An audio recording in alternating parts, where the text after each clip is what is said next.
Baik, Assalamualaikum warahmatullahi wabarakatuh. Selamat pagi ibu-ibu semua dan juga bapak-bapak yang ada di belakang. Selamat pagi juga Mbak Moderator, Mbak Ina. Kami dari Kementerian Komunikasi Digital, prinsipnya kita itu adalah institusi yang memang menangani, salah satunya adalah terkait dengan digital ya. Digital itu kan tidak hanya permasalahan penggunaan gadget, informasi yang digital, tapi juga dia ada cerita tentang ekonomi digital, ekosistem digital, dan tentu sebagainya. So, apa sih yang mesti harus ibu-ibu ya, terutama jalankan dalam dunia digital ya? Kami sih melihat pertama ya, kita harus akui hari ini pengguna gadget ya di Indonesia itu sangat banyak, hampir lebih dari 170 juta kalau data ya. Ini belum bicara tentang nomornya yang rata-rata 2 sampai 2 nomor lah. Terus apalagi digital, nah konsumsi digital di kita juga rata-rata tinggi ya, sekitar average sehari lebih dari 6 jam. Ini tentu ada potensi baik dan potensi kurang baik. Potensi baik apa? Potensi kurang baik apa? Memang harus diakui, salah satunya adalah mulai banyak terjadi namanya disinformasi ya. Jadi kami mengharapkan betul ibu-ibu berperan, salah satunya adalah bagaimana mencegah supaya tidak banyak terjadinya disinformasi. Dengan cara apa? Gitu ya.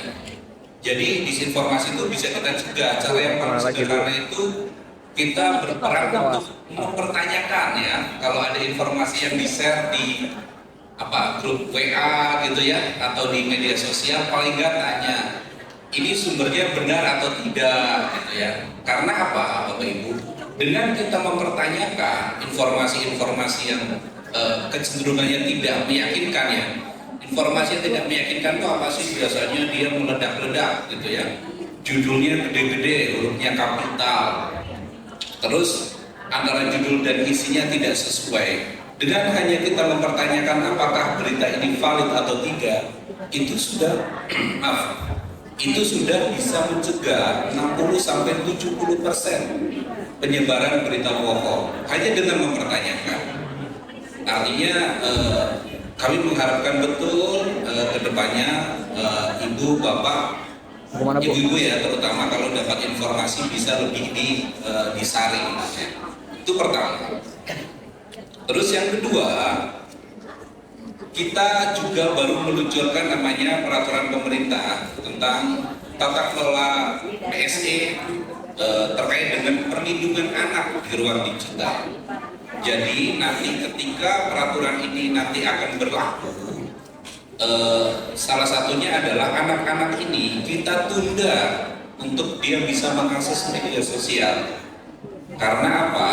Karena anak-anak ini seharusnya tumbuh dia dengan ngobrol, dengan berinteraksi di masyarakat gitu ya.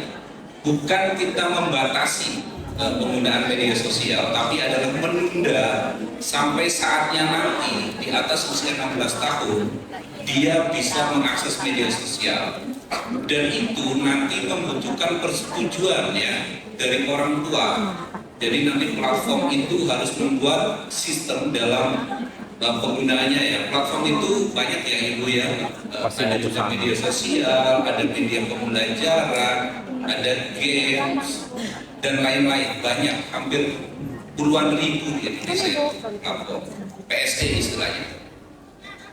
Nanti kedepannya harus melalui persetujuan orang tua ketika anaknya belum memenuhi usia tertentu. Nah ini juga peran yang lumayan, yang sangat besar ya dari orang tua yang nanti akan menjadi verifikator atas anaknya. Orang tua itu juga berpartisipasi, nanti bisa melaporkan apabila hal-hal terjadi hoax dan sebagainya ke Kementerian Komunikasi Digital. Itu salah satu dampak yang kurang yang challenging lah istilahnya.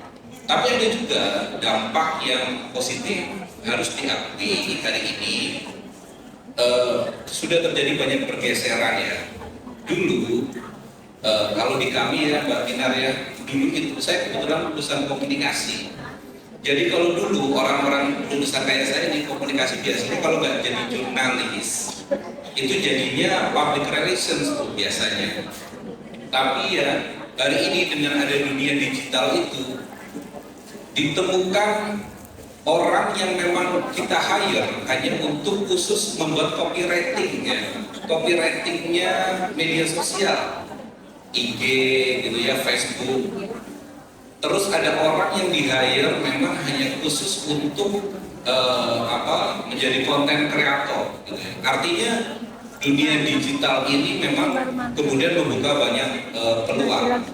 Tapi Bapak Ibu kita harus akui memang bersaing dalam ekonomi ya untuk mendapatkan keuntungan di dunia digital ini juga tidak mudah ya. Sedikit aja misalkan secara teknikal aja nih, saya sekali lagi bicara teknikal ya. Kita itu kalau bikin konten video tuh, konten video itu ada namanya attention span ya. Attention span itu orang berapa detik sih melihat video itu menarik gitu ya. Jadi kalau ada video masuk, oh ini menarik atau tidak, kan biasanya nggak menarik, skip gitu ya. Nah, salah satunya untuk supaya video itu viral ya, itu memang kita kekuatannya itu harus membuat suatu informasi yang baik, yang bagus di 2 detik pertama. Hanya 2 detik ya. Jadi ketika kita melihat video itu bagus atau tidaknya itu hanya lihat 2 detik aja, oh ini bagus, oh ini enggak gitu.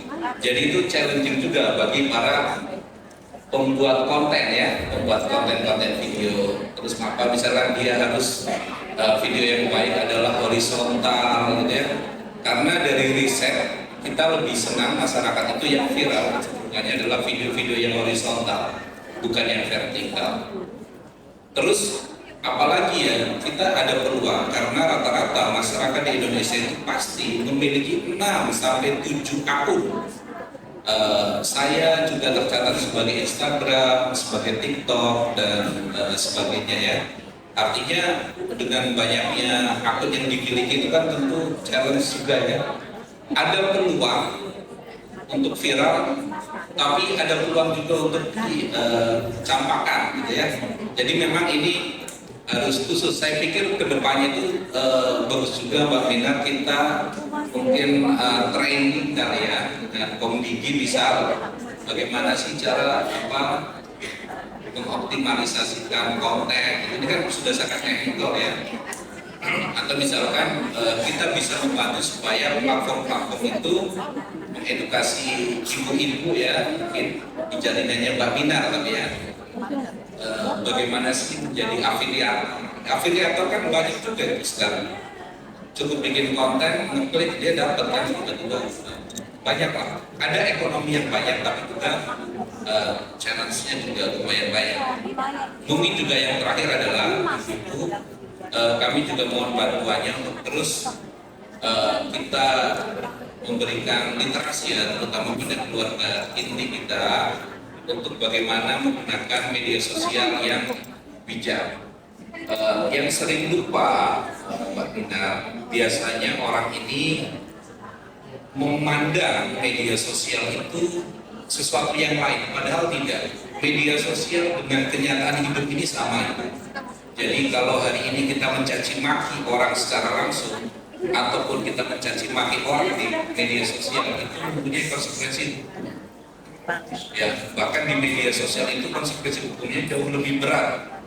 Jadi kita harus mulai hati-hati, harus mulai berpikir untuk menggunakan secara sosial, secara bijak ya, tidak sharing konten yang menyerang orang ya, menyerang pribadi dan sebagainya. Dan itu sih mungkin ada terkait dengan peluang dan tantangan di dalam dunia digital.